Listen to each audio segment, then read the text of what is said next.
novice, just practicing, I just thought I'd show you through how I practice. And just got a 9-iron here. I'm just clipping a few balls away in between lessons. And I've got a stick down here that's representing my target line. So when I set up over the ball, I'm trying to set up over that stick. So it's giving me a visual to aim at my target. Especially when I get on the course, I want to make sure that when I'm setting up over it, I'm seeing that straight line to the target and I'm setting that club on line.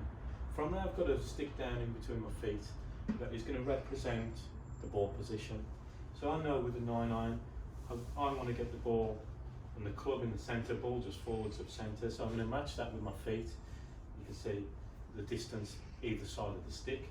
I'm going to set up with that club aiming over that stick in front of me, which is going at my target. And now for me, what I'm working on is just making sure I don't come too far from the inside into the ball. And as I do that, I hit a little bit too much draw shape, or I slightly push them out to the right. So the way I feel that is to just build in some more rotation. As I'm rotating better, I know I'm going to get the club out in front of me a bit more. But for me, I'm trying to clear that left hip and the left shoulder at the same time. And this is something I've been working on for a little bit. But the way I make sure that I rotate left and I'm not hitting the ball left is by controlling the release of the club. So I really feel like as I'm coming through the shot, the club is working around my left side. As it works around my left side and this grip works this way, I control the club face. I make sure the club face doesn't close down, and then from there I'm making sure I'm rotating fully to the finish. You know, I've got a tendency to get the finish quite high and a bit of a restriction in the shoulder, but years of playing and drawing it and getting that high finish, so I'm really feeling like I'm going left and I'm trying to finish quite low for me, and that just helps me neutralise the shot. So I'm getting that club set up over my target line. We're getting it set up here, and then from there I'm just going to work that left and turning feel. And as I do that, that one went quite straight. It's only a 9-iron, but it just helps me to match up that feel. And even more so when I get the long clubs out, I'm really feeling like I'm working left. And in reality, I'm feeling like I'm really hitting a fade, but it's probably going fairly straight.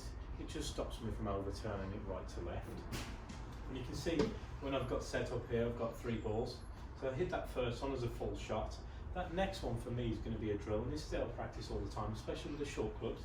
And the drill is going to be exactly the same with the setup. I'm just going to make sure I get this club face good on the way back, how I want it, which for me is a little bit more towards spine angle rather than toe up. From there, I'm just going to make sure I'm from the top, I'm clearing that left side with a rotation. So I just go up, I pause at the top, and then I just rotate from there, just to build in that rotation and that low finish. So I've got a shot that I'm hitting full out, then I've got a drill swing, and then that third ball again is going to be one that's full out, and I'm going to go through my routine. I'm going to pick that target, set up the iron like I would be on the course, making sure I get set up through my routine, trying to keep that same timing to it, so as if I'm on the course under pressure, and then really just going through that process I would on the course and giving it a hit and fall. So hopefully that's a little insight into how I practice. Making sure I would recommend you putting some sticks down, because if you don't know where you're aiming, how do you know what shot you're hitting? And I would say, just as a rough guide, if you're overturning it right to left, feel like you hit some left to right in practice. If you're slicing them, feel like you're really going to draw them and come from the inside in practice. And just to neutralise that swing path up and the control of the club face. So a couple of keys to be aware of: your setup, making sure you're aiming in the right place. Ball position is going to play a big part in how you deliver the club as well. But really just working on, there's things that you're working on with your coach and trying to exaggerate them in practice so that you get to that end result quicker.